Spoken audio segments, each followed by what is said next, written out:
भाई अभी मैं फ़िलहाल प्लेट पे ही खड़ा हूँ। भाई सच में कहते हैं ना, मुंबई में गर्मी बहुत ज़्यादा है।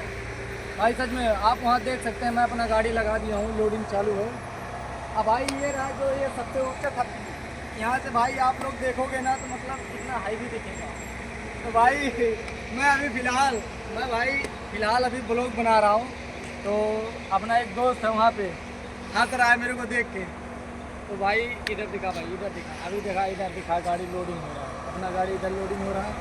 हम लोग गोडाउन पे खड़े, ये रहा हमारा गाड़ी बीचों बीच में।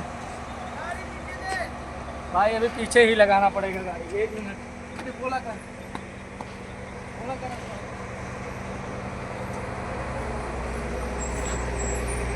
भाई लगाता